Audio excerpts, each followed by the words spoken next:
Welcome once again. This is News Tonight at 10. My name is Patricia Lukoma Mpango. Let's delve straight into the bulletin. Now, at the invitation of President Museveni, the President of the Federal Republic of Somalia, His Excellency Hassan Sheikh Mohamud, paid a one-day official visit to Uganda on Friday, 7th February 2025. He was accompanied by Somalia's Minister of Defense and other government officials. At State House Entebbe, President Yoweri Museveni welcomed His Excellency Mohamud and commended the strong bilateral relations as well as enhancing cooperation between the two countries. Recalling the discussion held at State Lodge Nakasero during His Excellency Mohamud's last official visit to Uganda on October 19, 2024, the two heads of state reviewed bilateral, regional and international issues of mutual interest. They further exchanged views on the security situation in Somalia and the region, underscoring the need to maintain peace, security and stability in the Horn of Africa and the entire continent. The leaders also paid a tribute to the troop and police contributing countries to the AU mission in Somalia, AMISOM, and Somali security forces for the sacrifices made since 2007 in the fight against Al-Shabaab. President Museveni commended His Excellency Mohamud, his government and the people of the Federal Republic of Somalia for the commitment, resilience and the efforts made in stabilizing Somalia. On his part, His Excellency Mohamud commended President Museveni, his government and the people of Uganda for the sacrifice and commitment to peace and security in Somalia since 2007. He further appreciated the symbolic gesture of goodwill and warm hospitality according to him during the visit.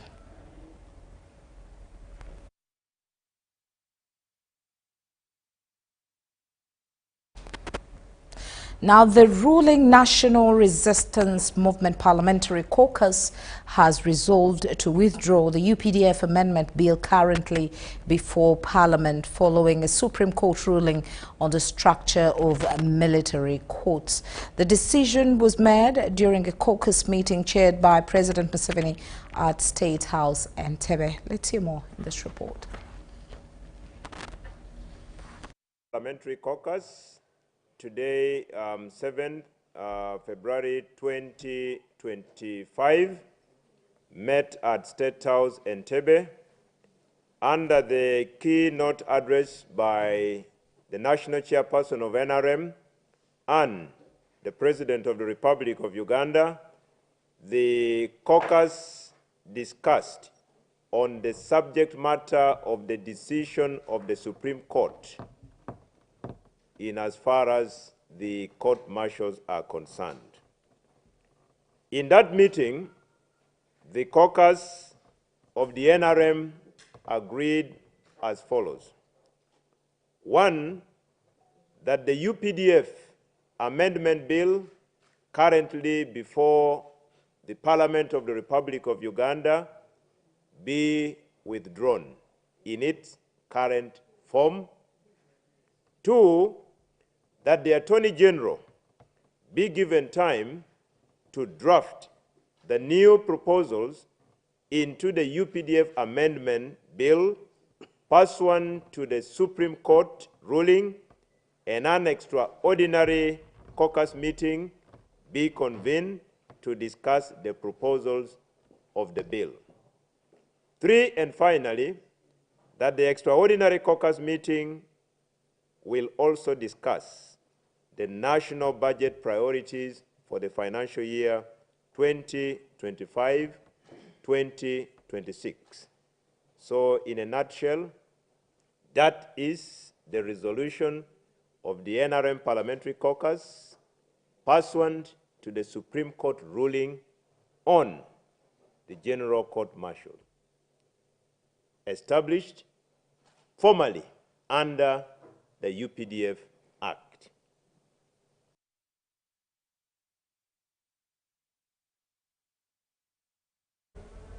President Yoweri Kaguta Museveni has asked the judiciary to hear and determine cases in court as they ensure that justice is dispensed promptly, fairly, and in a manner that meets public interest.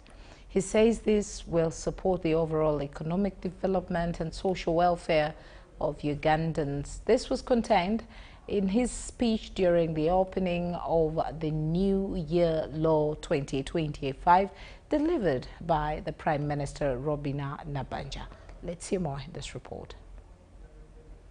The judiciary has opened the new law year at a function held at its headquarters in Kampala. In his speech delivered by the Prime Minister Robina Nabanja, President Yoweri Museveni asked the judiciary to exercise its mandate in ways that promote social and economic development among the population and growing household income. Some people have embraced PDM and have really made a lot of progress. Some have concentrated on growing cash crops such as coffee, tea, bananas, while others have concentrated on rearing livestock. The president pointed out 5 goals to the judiciary, among them leadership that aims at working together, performance management, and addressing the growing land grabbing and evictions that have hindered development. I urge your lordship to determine land matters judiciously and ensure that the locus in quo is visited. You are the experts of the law, so I want you to help the wananchi in coming up with very comprehensive guidelines on land evictions. I still receive complaints and witness incidents where evictions are not handled well, and these unjust evictions will frustrate the different initiatives we have put in place to alleviate poverty, like the parish development model. President Museveni implored the judiciary to hear and determine cases to ensure that justice is dispensed promptly, fairly, and in a manner that reflects the larger public interest. The Bible says in the second Samarians 3, 1 and 0, everyone, if anyone will not work, neither shall he eat. Why do you at times protect thieves who are anti-development? Why do you make it so easy for the thieves, murderers, land grabbers, rapists to be released on bail? The president also pointed out the need to address corruption, especially among public officers who misuse government funds, growing indiscipline and impugning the public service, among others. Ugandans and foreign investors alike have continuously reported significant challenges when navigating the court system, including allegations of corruption, delays in case processing due to case backlogs, a complex land tenure regime, and a lack of transparency in the legal proceedings, and concerns that often make it difficult to enforce contracts and solve commercial disputes effectively.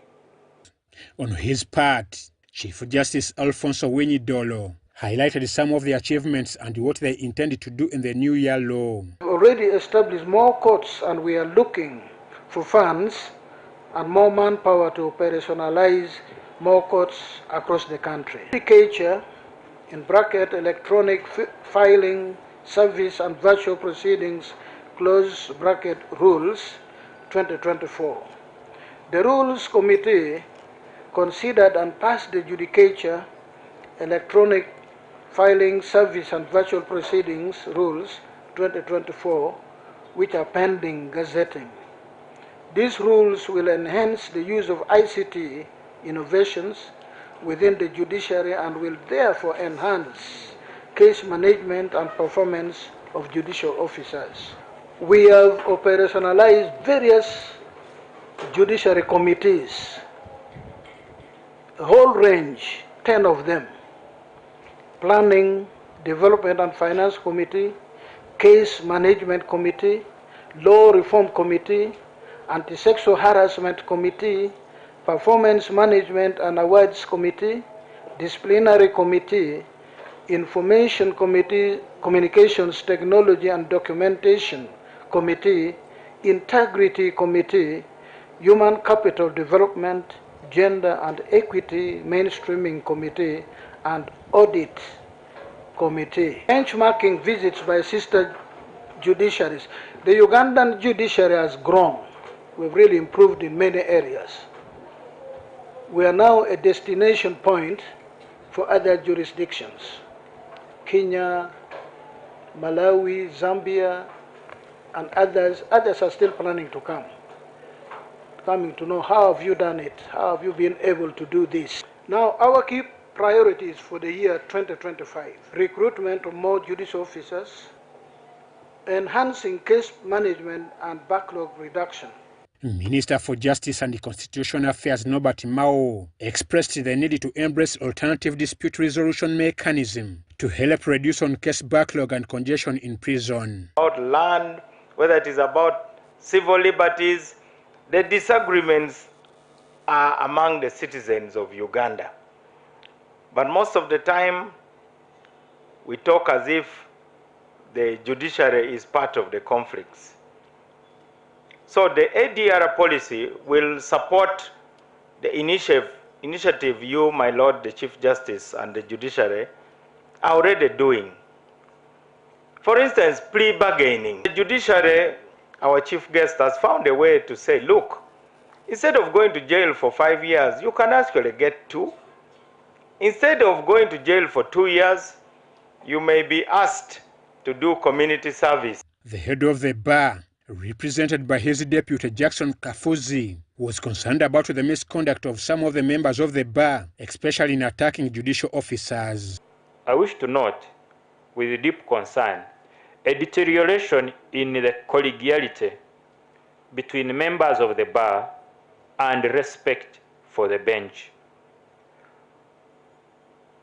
We have instances where members of the bar openly attack judicial officers. I appeal to all members of the bar to exercise a level of professionalism amongst themselves and when dealing with the bench. The function was attended by different dignitaries from the justice law and sector and retired judicial officers. I'm Ivan Juko and Deborah Namamondi for UBC.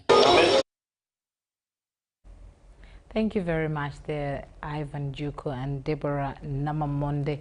Now, Africa is set to host the 11th African Regional Forum on Sustainable Development. The State Minister for Foreign Affairs in charge of International Affairs, Henry Okello Oryem, signed on behalf of Ugandan government, and the Executive Secretary Economic Commission for Africa, Clever Gatete, also signed on behalf of the Commission. The signing was witnessed by the Prime Minister of Uganda, Robina Nabanja, at her office in Kampala. Uganda is set to host the 11th African Regional Forum on Sustainable Development, scheduled to take place from 9th to 11th April this year. The conference is expected to attract several heads of state from the 54 African countries, and over 2,000 delegates are expected in the country. Uganda was selected to host the 11th session of the African Sustainable Development. The forum will take place from 9th to 11th April 2025 at Speech Resort Munyonyo under the theme Driving Job Creation and Economic Growth through Sustainable, Inclusive Science and evidence-based solutions for the 2030 Agenda and the Agenda 2063. This morning, the Prime Minister of Uganda, Robina Nabanja, witnessed the signing between the Government of Uganda and the Economic Commission for Africa, chaired by the Executive Secretary, Clever Gatete. We have seen that Uganda has the capacity to do this. The State Minister for Foreign Affairs, in charge of international affairs, Henry Okeroriem, signed on behalf of Government of Uganda. Gatete commended the Prime Minister for her exemplary leadership role that enabled Uganda to win the bid for hosting this prestigious Sustainable Development Goals Conference on the continent. For Uganda to win the bid, you had a big role in that. And we found ourselves having no other choice than holding it here in Uganda. We expect 53 United Nations resident coordinators, such as myself, who work in Africa, to participate. The Prime Minister Robin Anabanja said it's an opportunity for a country like Uganda to showcase the country's potential, reach of human and natural resources. The expected outcomes of the forum include: 1. To achieve consensus on Africa's priorities, including sustainable, inclusive, science and evidence-based solutions and actions to increase economic growth and job creation and advance implementation of the Sustainable Development Goals and goals of the Agenda 2063 for Africa. But as Uganda prepares to host, African countries are still lagging behind in achieving the Sustainable Development Goals. We are lagging far behind because we've had crisis over crisis. In 2009, we had the global financial crisis. And this was followed by the Arab Spring, if you remember, when there were many issues in the Arab world that affected the prices of fuel. And the inflation was very high, quite a lot of impact on the economy. In 2020, we also had COVID. Despite this challenge, Uganda still stands out with 26% compared to other African countries that are trading with 16%. But for Uganda, it is quite impressive. We've reached 26%, way above the Africa average, and also above the global average. So that's why really hosting it here is very important, so that you can also learn from what you have done better, so that can also benefit other countries. This poor performance, according to Gatete, is attributed to the global financial architecture that has made African countries heavily indebted to a tune of $160 billion, and they cannot afford to finance the SDGs. Where African countries alone, like last year, really they pay $163 billion per year just to service the interest. So we are heavily indebted. There is no fiscal space. After paying the debt, there is not much left to invest in SDGs and also in the areas that are mentioned in the Agenda 2063.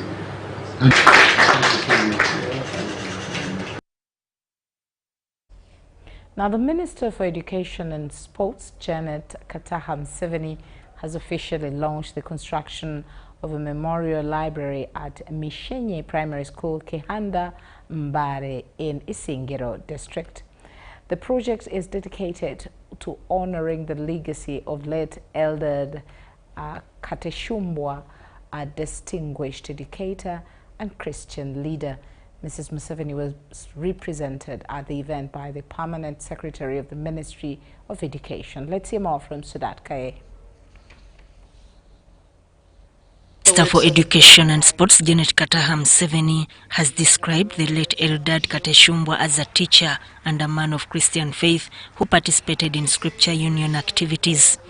Mr. Kateshumbwa played a significant role in the transformation of the education sector in Uganda and beyond, and as a teacher, head teacher, and lecturer.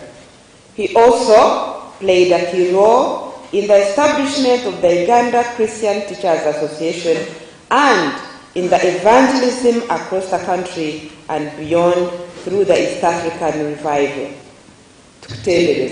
Mr. Kateshumbwa was remembered not only as an exceptional teacher, but also as a key figure in the education sector.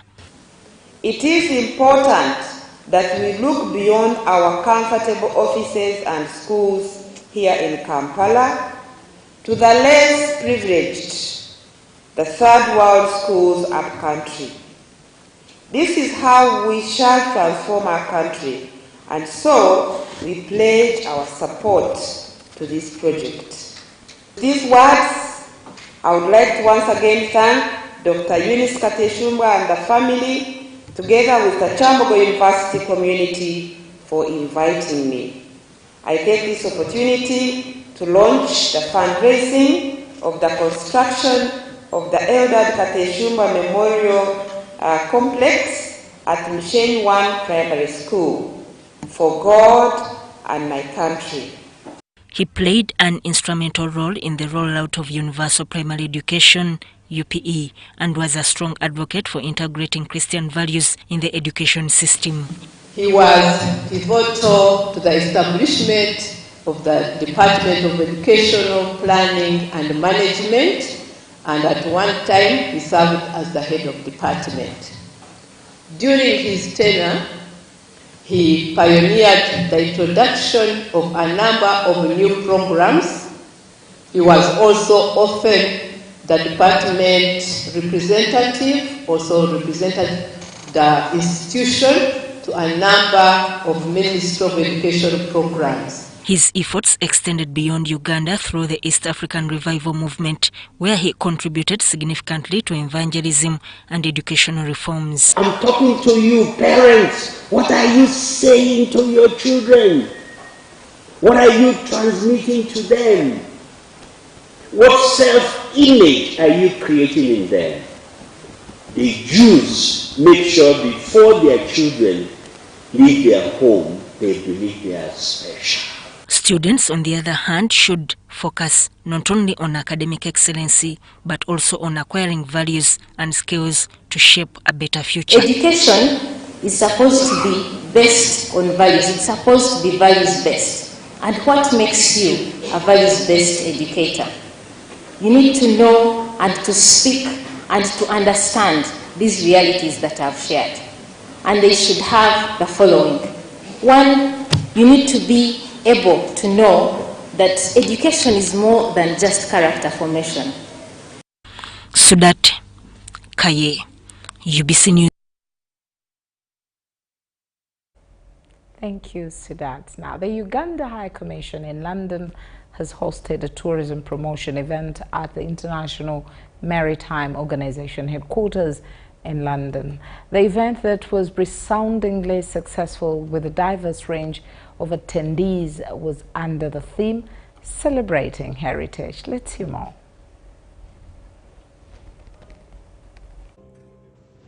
The event featured exhibitors who showcased Ugandan art and crafts, fashion and talents through music and dance.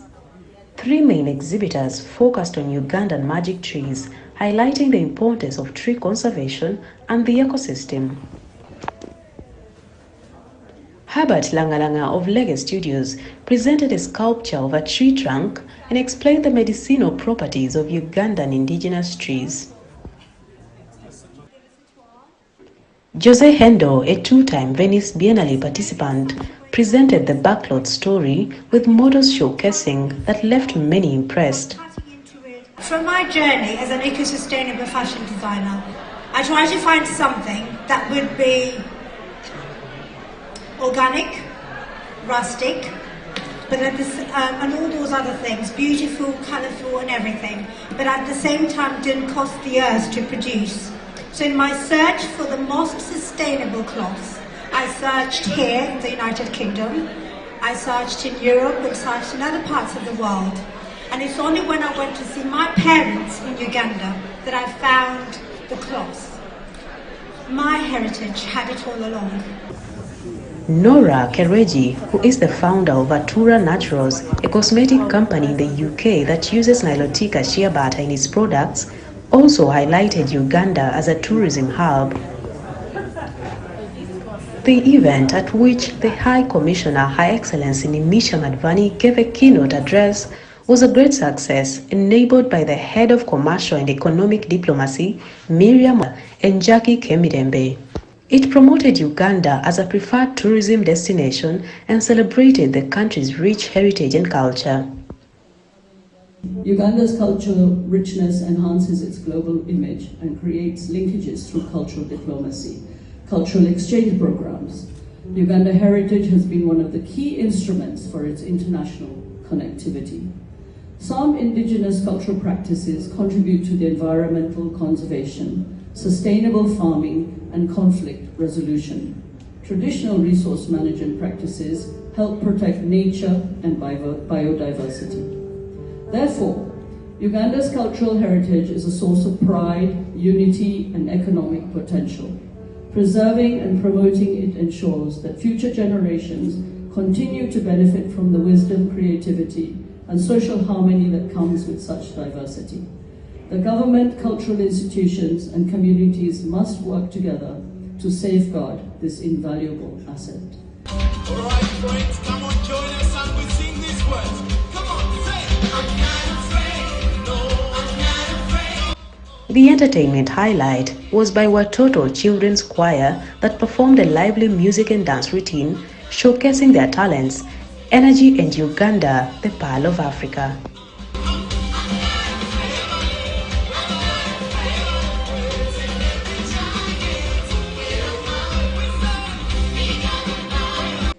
The guest list had the Dean of Diplomatic Corps, Dean of African Heads of Missions in the UK, 17 heads of mission and UK politicians and government officials. Thank you, Uganda. You have to feel very proud about your country, or your continent, to promote your culture, your heritage. That's the way we have to do it. Thank you so much. The Ugandan diaspora and its friends also had a large presence, as was the contingent of the She Cranes that is in England for the Vitality Netball Nations Cup. And permit me to extend special thanks to all of you who spared your time till this last minute. I want to say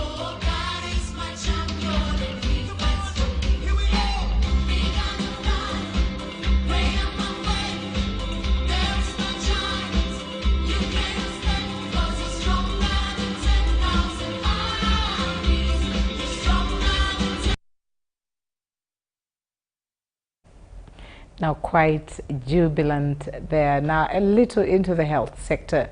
Mulago Hospital is set to boost the fight against childhood cancer as Lions Club of Uganda District 411B, in partnership with Global Hope, has established a specialized pediatric cancer treatment unit at Mulago National Referral Hospital.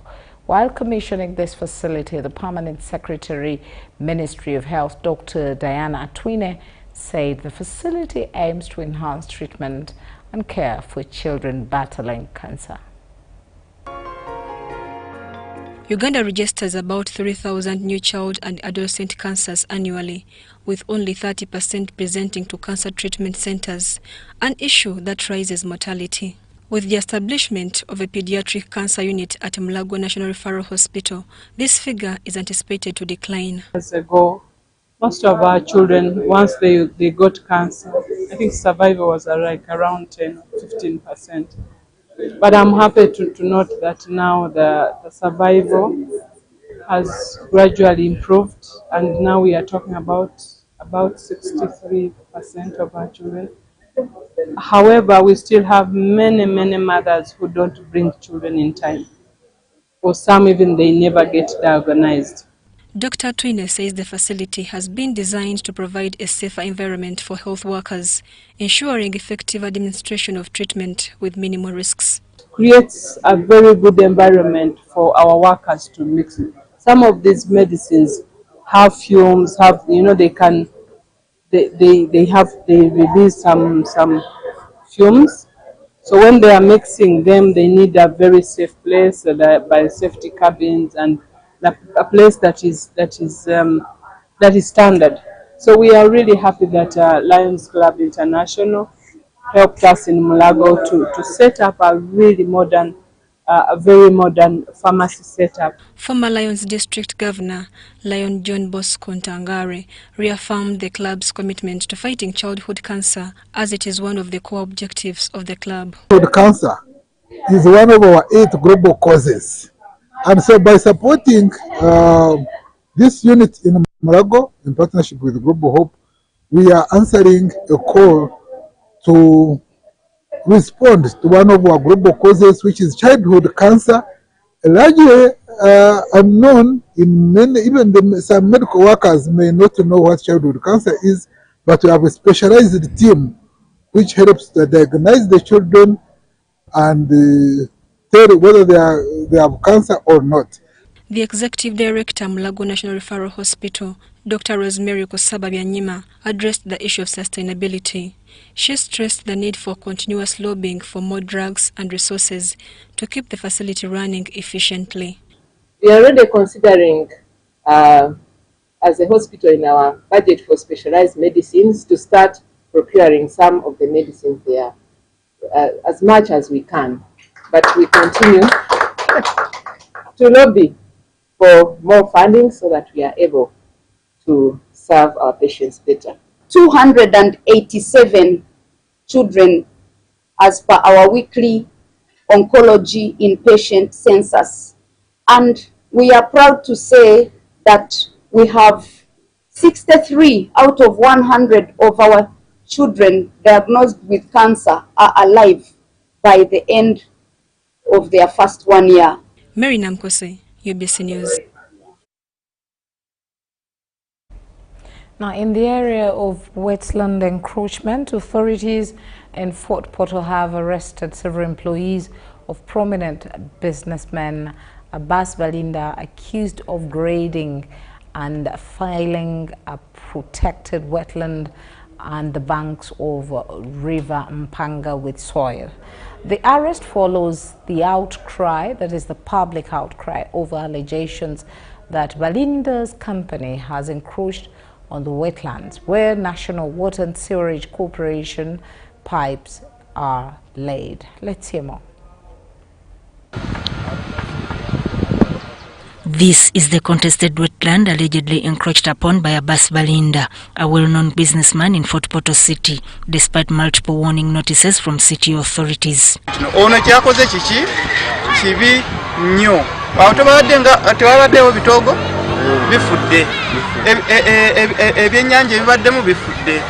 Kati enkuba bw'etonnya onaalaba wanoona ng'amazzi ganjaala. Tufuna floods. Essomero eryo ligenda kusaanawo. A large section of the wetland, which houses National Water and Sewage Corporation infrastructure, has been graded and filled with soil, an action that has sparked protests from residents. We have had a big problem in this city of environmental degradation, encroachment and destruction.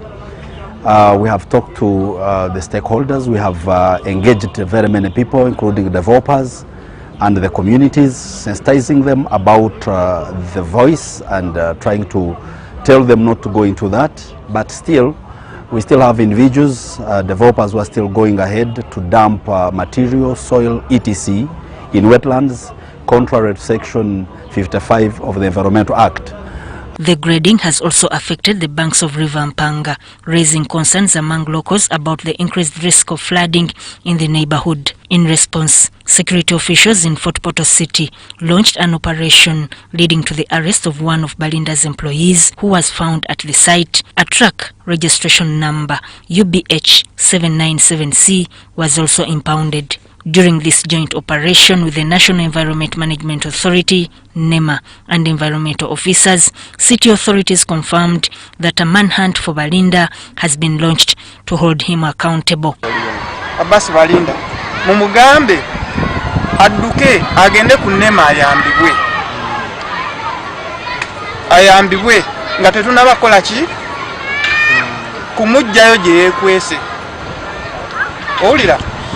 Aha, namwe abakola ebigoma bino tetwagala muyisewe muyina koma. Muyina kuna certificate muje ku NEMA tubayambe mufune certificate mukole omulimu nga mukola bulungi. UBC has reviewed multiple letters from city clerks ordering a halt to the encroachment, all of which have reportedly been ignored.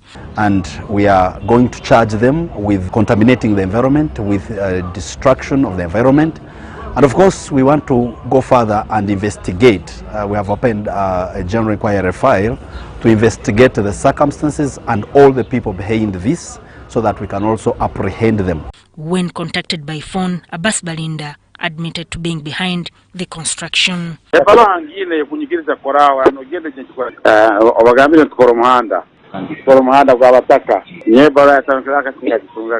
Sudat Kaye, UBC News. Butebo district councillors have called for the immediate transfer of the chief administrative officer for deliberately failing to implement resolutions passed by the district council. The councillors expressed frustration over the COW's failure to ensure proper execution of infrastructure project, which they argue has led to substandard work and delayed development in the district.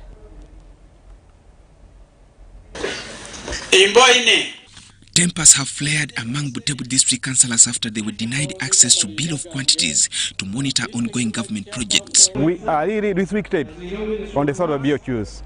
We are not given access to have those BOQs, and we know what is supposed to be done in the district and in the sub-county at large. They say we are politicians.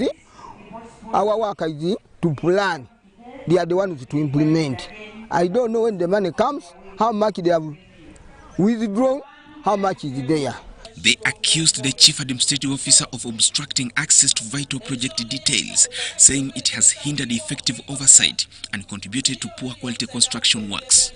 Even if we are the one who have budgeted our smaller road, they don't release that one. They instruct the engineer not to release the BOQs. They argue that the accounting officer should be transferred with immediate effect, saying her presence in the district has undermined its development. Our request is to transfer all cows. Why?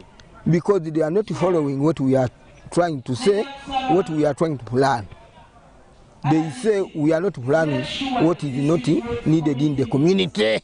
Butebo district chairperson James Okrut dismissed the claims as baseless, saying some councillors are using the matter to further their political careers. There are people who just come strategically for their politics. That is where the problem is.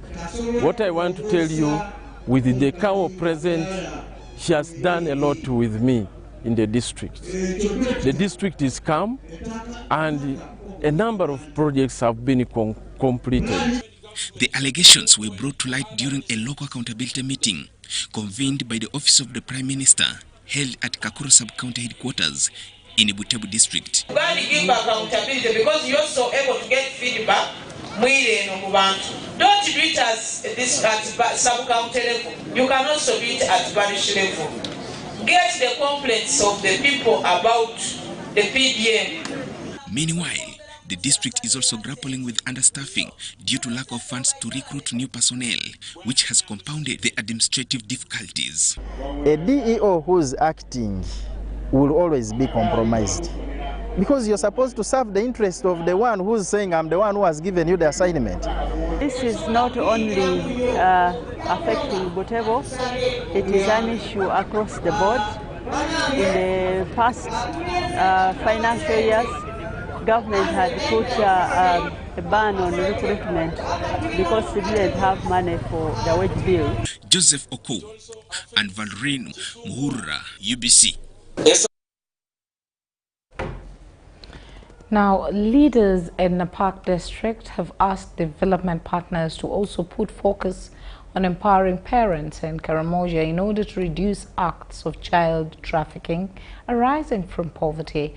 This was during the induction meeting on the 3-year project dubbed Prevention of Child Trafficking for Child Labor in Karamoja sub-region. Napak is one of the districts with the highest records of child trafficking in Karamoja sub-region. The number of child trafficking vices is commonly recorded mainly in Lopei, Lokopo and Matanyi sub-counties. The major causes of the vice have been attributed to high levels of poverty, parental negligence, long distances to schools, hunger and insecurity, among others. Several settlement initiatives to incorporate learners back to school and community have been done by Napak district and development partners. Last year, the district, with the help of development partners, managed to resettle and incorporate over 400 street children from Kampala in a boarding school in Napak. However, some children resorted to camp in developing centers, especially Matanya and Moroto. More than 100 children living in the streets, especially in the wee hours of the evening. And what do these children do? Most of them are doing gambling. Most of them are taking this adequate drugs. Most of them are now busy breaking into houses. Upon this background, Dwelling Places together with partners have started implementing a 3-year project titled Prevention of Child Trafficking for child labor in Karamoja, Uganda. The project will focus on increasing awareness of children's rights and disseminate information against child trafficking. To use the children themselves to be the voices of to be able to be the voice against this violence. Child rights violations, child trafficking, and how they as children can find solutions to address these issues that affect them in school and those that affect them in the community. District leaders also called for sustainable approach in order to reduce the vice of child trafficking. We should be able to integrate our approaches into other wealth creation activities. I want to assure you of my support and cooperation. Support the parents of these children specifically in terms of economic empowerment. School leaders have also been advised to managing acts of child trafficking. To all teachers that you should conduct guidance and counseling meetings in schools, and also advise parents to advise their children at home, more so when they are going for holiday. Child well-being committees and revive them. And then secondly, we also have the local council committees. It would also be good if we could empower these people, because they are the ones who are down there at the grassroots, and they are the ones who are close to these children. Request that as you bring in these learners, you give us information. At times as they come, we are not aware of their background, of what they have been going through, such that now it is upon us as school administration to make a follow-up and effectively help them, and also as we help ourselves as teachers and administrators. The was attended by teachers, learners, parents, among others.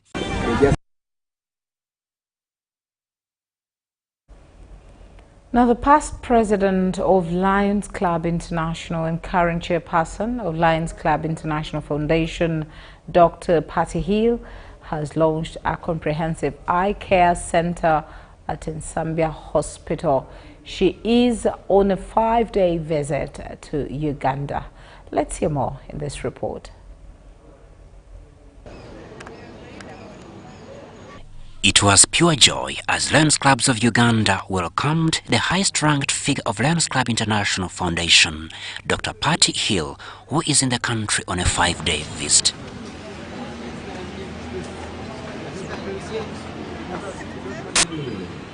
Uganda has largely been relying on Mengo Hospital for specialized eye care services.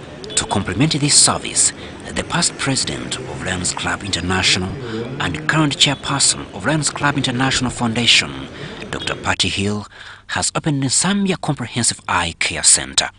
I know someone's going to finish this, right? Yes. Okay, perfect. Thank you. Okay. This 1.5 billion facility will relieve eye burden treatment and provide modern infrastructure in eye surgery. The project construction launch was late in 2020, but COVID-19 hampered the progress. This now completed project houses state-of-the-art eye equipment. When our Lions see a need, they respond. And the need for vision care has been one of our signature commitments for 100 years. In 1925, a blind deaf woman by the name of Helen Keller addressed our international convention and challenged us to take up the cause of blind and deaf people and to make sure that no preventable blindness would go unprevented, and that those who live with blindness would have the support that they need. And so that has been part of our DNA for 100 years. Daily on average, Nsambya Hospital receives 50 eye patients, but with this facility, the number is expected to double. And so we're excited to have opened the new eye care center today, and we're looking forward to its expansion to provide not only the clinical care, refractive care, but also surgical care and much beyond.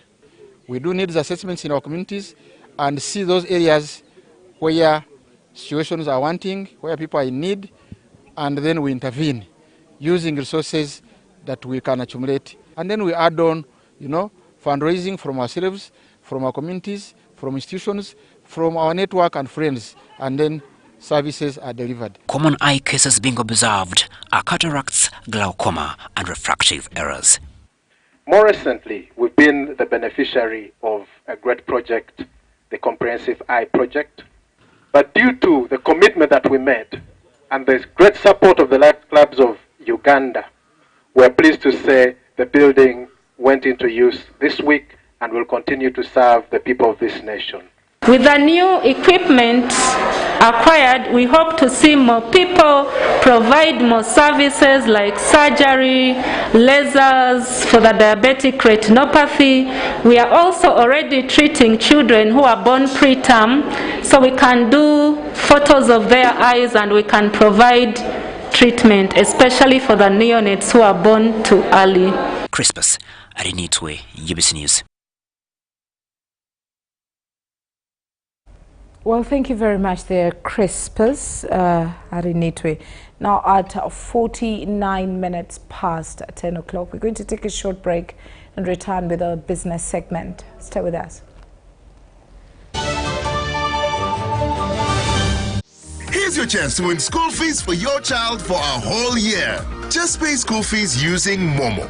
Abantu be Buloba mwena olwako olwaleero tuli wamwe wano ku St Paul Kindergarten nga tukuze kukola ki tuze kuwa muzadde waffe eyawangudde school fees za mwaka mulamba kyeyakoze jogajoga yasasuza school fees we ng'akozesa school pay bw'atyo n'awangula.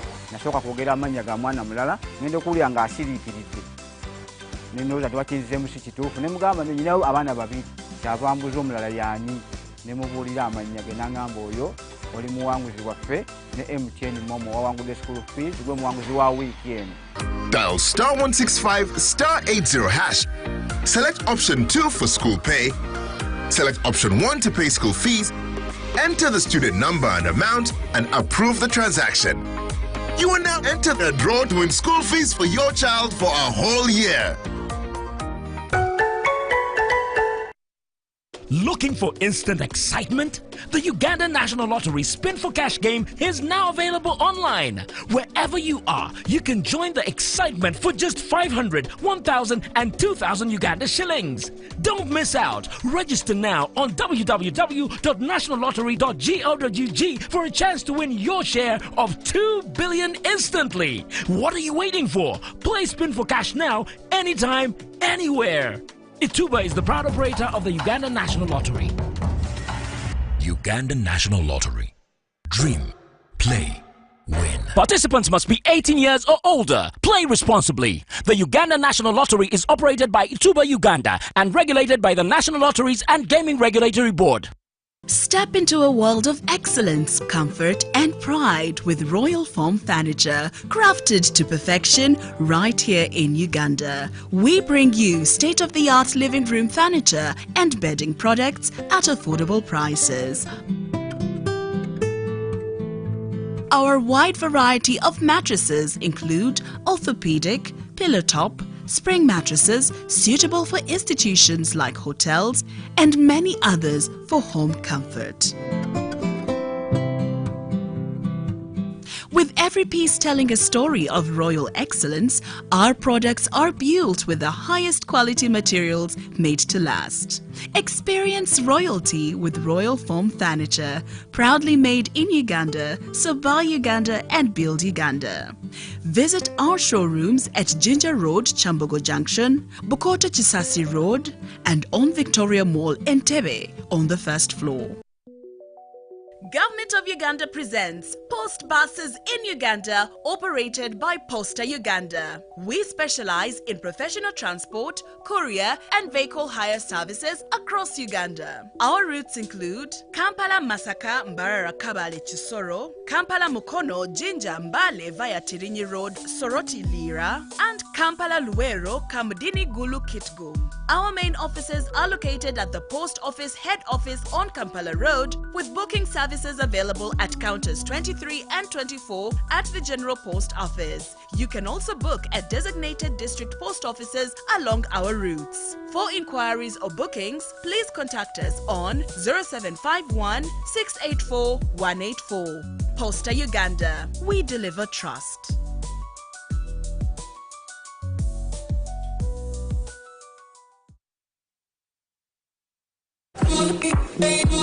When you want to relax your body and refresh your mind, welcome to Hotel La Confidential, Aroa's premier destination for luxury and comfort. The only hotel in Aroa City offering a serene atmosphere, breathtaking scenery. Come and discover our exclusive wellness club with packages that include a fully equipped gym, a rejuvenating sauna, steam bath, and a great sky blue swimming pool. For events, our state-of-art conference halls and versatile event spaces are perfect for hosting shows, wedding receptions, birthdays, and more. Come and enjoy our cinema hall and unisex saloon, all designed to meet your entertainment and grooming needs. Bring your family and let your kids splash around in our beautiful Kids Water Park. We are located on Aroa Pakwachi Highway in the heart of Aroa City. Don't wait. Visit us on www.hotelconfidential.com or call us on 0761 688 181.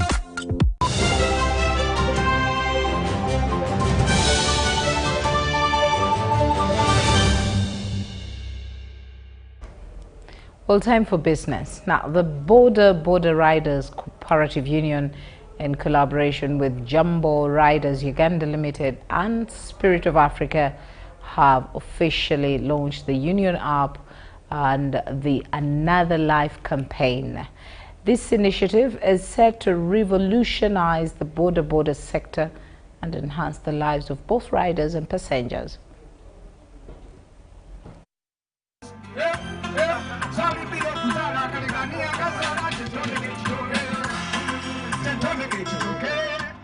As part of this groundbreaking effort, the partners have also introduced a national Boda Boda music competition with a prize pool exceeding Uganda shillings 250 million.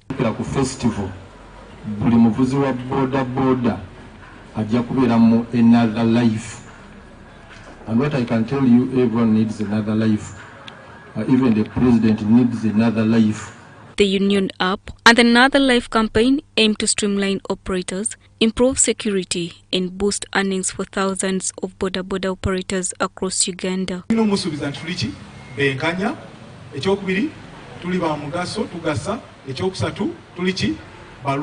English, just, productive and orderly. You guys are our angels. We love you guys so much. I'm so proud that finally there's 250 million shillings to be won by Boda Bodas. This is amazing. I feel it's a big blessing to be part of this life transforming cause. You know, paradigm shift is not something easy to achieve. And I would like to thank the chairman for this great initiative. Meanwhile, the songwriting competition seeks to celebrate and uplift Uganda's riders through music, giving them a platform to share their experiences and aspirations. Naffe union yaffe twasazeewo naye kuba tulikwate abayimbi baffe tubajjeyo bagatte ku nfuna yaabwe. Tetwagala kubajja mu boda boda, ne twagala ku boda boda tugatteko ekyokufuna ekirala nga kiva mu bitone. With technology, music and innovation coming together, Uganda's Boda Boda industry is on the path to transformation, promising a safer and more efficient future for both riders and passengers. Vincent Wamundu compiled the story for UBC.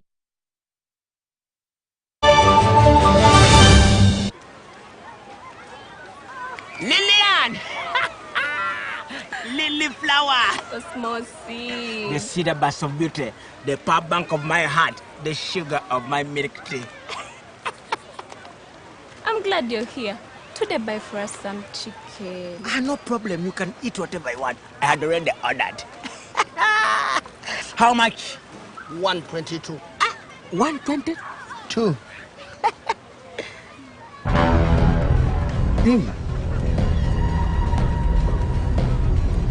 Now, what if I take this one and this one? And can I also borrow this one? How much now? When your money is not enough, don't hassle. We're sorting it with MTN Momo. Use the Momo app or dial *165 *5# to add call with Momo Advance and pay. The Uganda Human Rights Commission, UHRC, established under Article 51 of Uganda's Constitution, protects and promotes human rights through receiving, investigating and holding tribunals to award damages for human rights violations, conducting research, civic education, monitoring detention centers, government compliance with treaty obligations, and presents an annual human rights report to Parliament. As part of its advocacy strategy, the UHRC last year commemorated the International Human Rights Day on 10th December under the theme, Reducing Inequalities in the Enforcement of Environmental Rights and Mitigating the Impact of Environmental Degradation in Uganda. Activities included a press conference led by Chairperson Honorable Mariam Wagadia, TV and radio talk shows, a newspaper supplement. The main event was a high-level public dialogue at Golf Course Hotel with the third Deputy Prime Minister, Right Honourable Rukia Isanga Nakadama, as a chief guest. Key stakeholders in attendance included the EU Deputy Ambassador to Uganda, the UN Women Country Representative, the Japanese Ambassador to Uganda, representatives of heads of government ministries, departments and agencies. The dialogue focused on advocating for environmental rights. It was supported by various partners.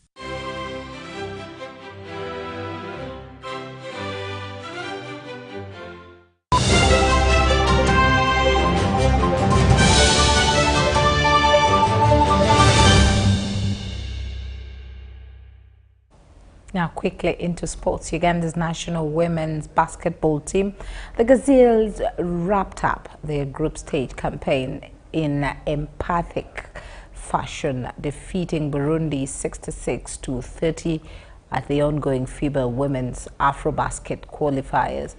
Despite a slow start that saw the ladies trail 14-17 after the first quarter, the Gazelles locked down defensively, restricting Burundi to just 4, 5 and 4 points in the following 3 quarters to complete a dominant comeback. Jamila Zama Nancy Kombi led Uganda's charge with a game-high 14 points, knocking down 4 of her 8 to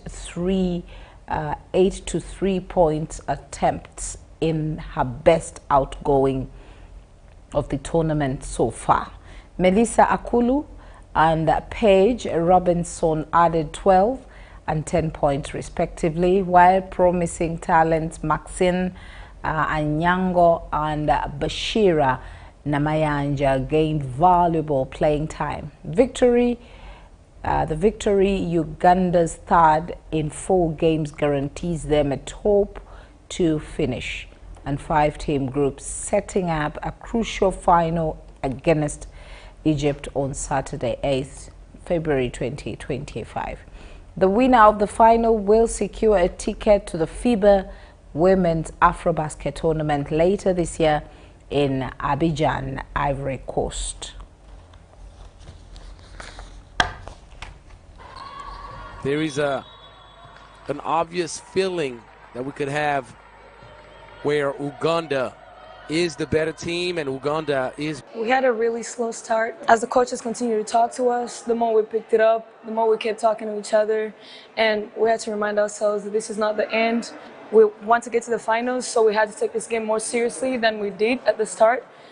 We had a lot of people that played a lot the first few games, and our bodies are tired technically, and this game was kind of like to get to use other bodies, people that didn't play as much in the previous games.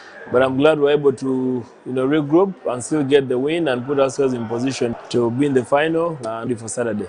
We didn't want to tear out the players that started the game and the ones that have been playing heavy minutes, so it was only in order that we try to rest some bodies and give an opportunity to the other players that haven't been playing. And I'm glad that those that came on to play were able to play and do well and were successful. About Maxine and Bush, I'm really impressed with their how brave they are. They're not afraid of the moment. They came out and did what they do best. They're not afraid to play, to defend and even play on offense. And I think this is a good start for them and bright future ahead. All right now. Say why not? Why not? Kulu, 12 points.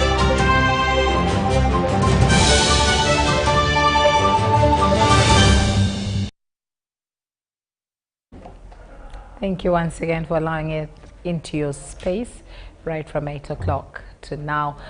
My name is Patricia Lukoma. A very good night to you and have a lovely weekend. Bye-bye.